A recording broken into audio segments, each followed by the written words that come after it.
In the Philippines, some creatures are more than legends. They lurk in forests, roofs, and shadows. Tonight you will witness 5 beings Filipinos fear when the sun goes down. These are the monsters that come alive in the dark.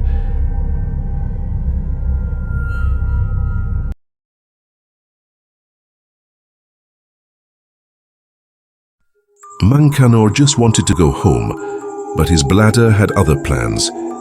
He stopped near a giant belay tree, zipped down and relieved himself. A deep voice whispered,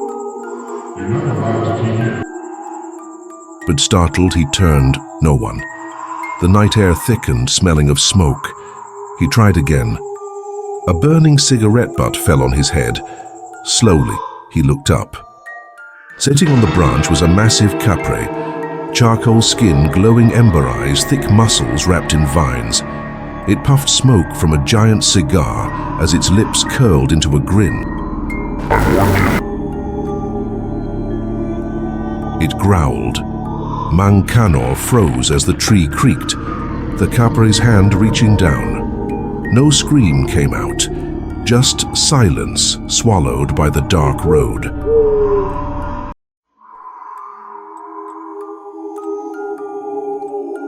Engkanto used to be a funny, hard-working man, but ever since he abducted the Kapre on a dare, dragging the smoking tree giant down from its baleti throne, he was never the same.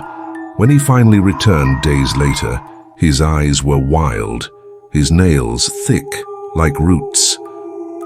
And at night he mumbled, "He's still up there watching." People avoided his home near the forest, where the scent of tobacco hung permanently in the air.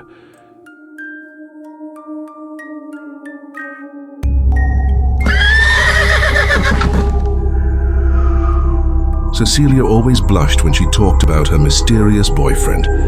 No one had ever seen him. One night she dressed beautifully and went to the forest. Her mother secretly followed as was curious, uneasy. Cecilia giggled under the moonlight, whispering to someone tall and shadowy. Her mother squinted. The figure moved awkwardly, its head too high, its knees bent backward. Moonlight revealed a tikbalang, horse-faced creature towering over Cecilia, saliva dripping from long fangs, hooves pounding the soil. Cecilia smiled lovingly as its claws wrapped her waist. Her mother covered her mouth to hold the scream because her daughter wasn't afraid. She was in love.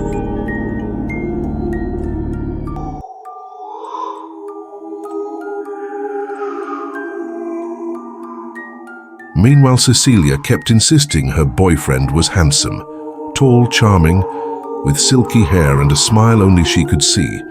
But the villagers noticed her eyes had changed, distant, foggy. She was under a tikbalang's hypnosis, enchanted into seeing beauty instead of the horse-headed creature, with long limbs bent wrong, hooves carving the soil wherever it followed her. One night, the spell weakened, and Cecilia saw its real face under the moon.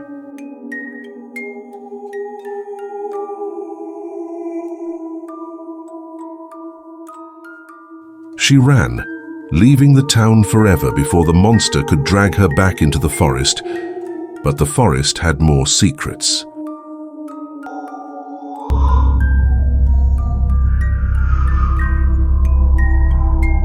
Pedro warned Leo, "Never step on a mound in the forest, that's where the duende live." Leo mocked the superstition and kicked the mound, laughing. But that night his laughter turned into agony. Boils appeared, blisters popped.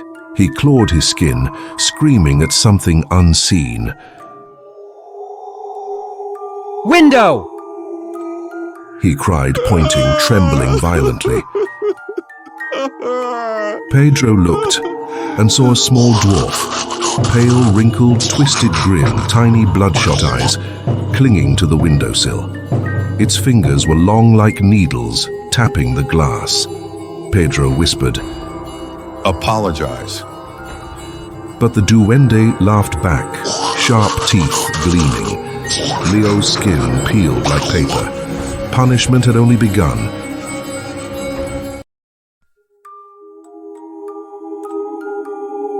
Pedro's cousin Leo, somewhat cocky and disrespectful, mocked old beliefs. He stomped on a duende mound, laughing.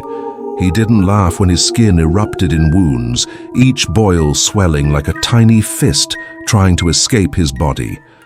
The duende finally showed itself, a tiny grey creature, wrinkled like dried fruit with sharpened claws and glowing orange eyes filled with hatred. It whispered curses only Leo could hear. Leo's pride shattered, then his sanity.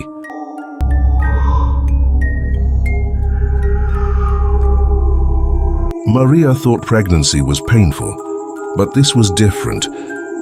Late one night she felt something crawling inside her stomach. Her skin bulged like fingertips pushing out. Then a slimy tongue pierced through her navel. Maria screamed. David grabbed a bolo knife and sliced it. A monstrous howl echoed outside.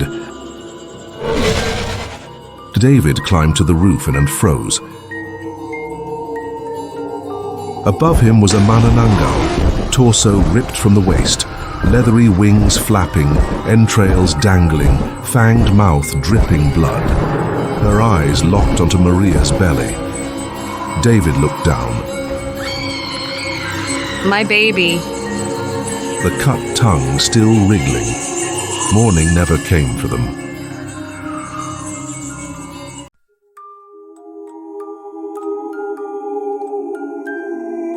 Across the rice fields lived Lucia, a sweet neighbor who always brought pandesal in the morning. No one knew the tragedy she hid, how she once carried twins that never lived. Grief twisted her heart until a dark creature offered a chance. I will give you children again, if you feed me theirs.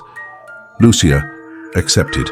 Her body split in half every midnight, wings stretching, intestines dangling, hunting for unborn babies as a manananggal. And she smelled something delicious in the house next door, Maria's unborn child.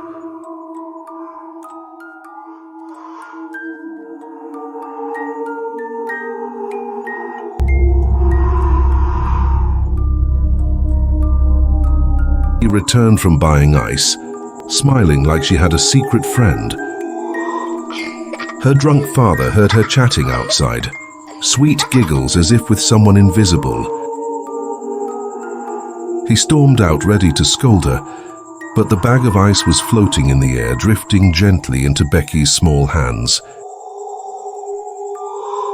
Becky whispered, "He gave it to me. He said he didn't want me getting hurt." She pointed to the huge tree. Standing there, half hidden in the leaves, was an Engkanto, beautiful yet uncanny, too tall for a human, pale face glowing, eyes all black, watching them.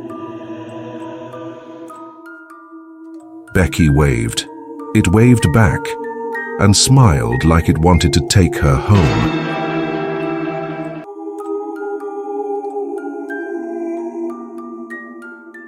Not far from them, Becky, the cheerful little girl, still played outside even after dark. Her father thought her imaginary friend was harmless until he saw ice floating into her palm. Her friend was real, an Engkanto, a forest spirit, tall and impossibly beautiful.